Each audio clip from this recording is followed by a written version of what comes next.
This is the devotion for April the 26th. We walk by faith, not by sight. Numbers 13, verses 1, 2, and 17 to 21, and 23 to 33.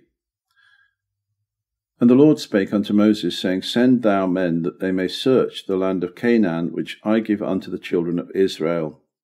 Spurgeon says, Because of the hardness of the people's hearts, the Lord permitted Moses to send spies, and it had been far better for them to have believed the word of the Lord, and to have followed the pillar of cloud.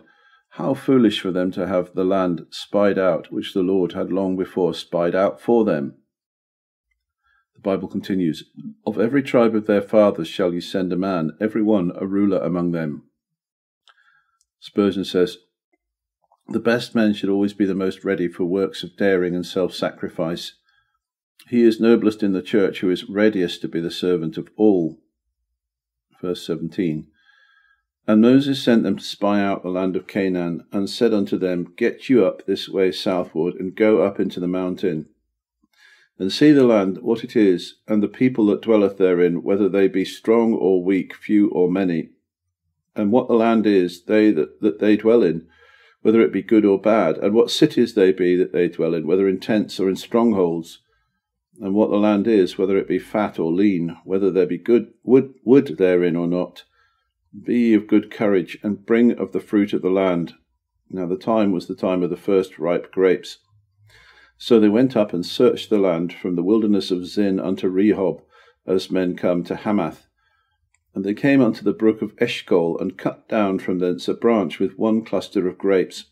And they bare it between two upon a staff. And they brought of the pomegranates and of the figs.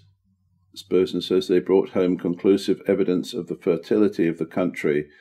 This cluster of Eshcol is typical of those holy comforts which saints enjoy, even in this world, which are earnests of the joys hereafter.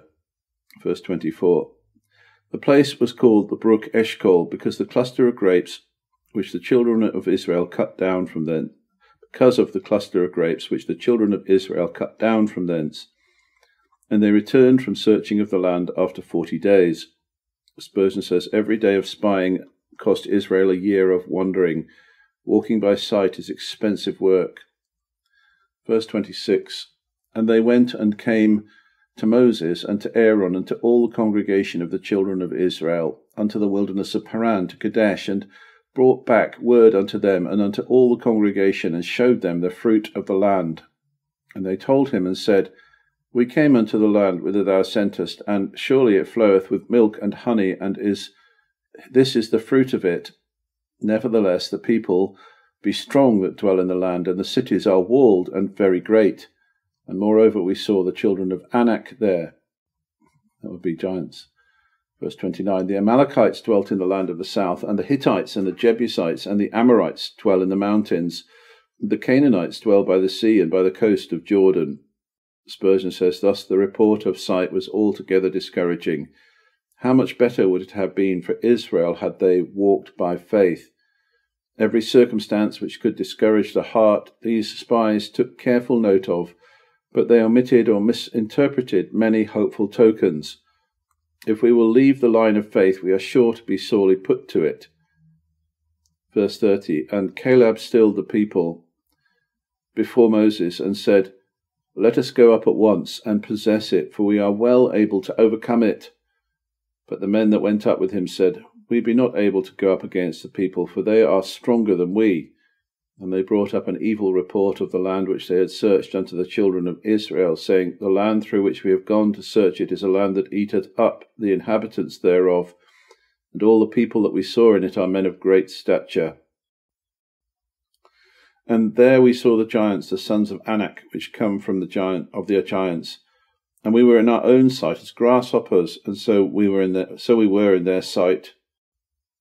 Spurgeon says, But what of all this if they had but believed their God? Had he not smitten the Egyptians? Caleb and Joshua had faith, and hence they had courage. But unbelief is cowardly. Oh, for grace to trust in the Lord, and cease from all confidence in man. Then shall our lives grow great and good before the Lord. Amen.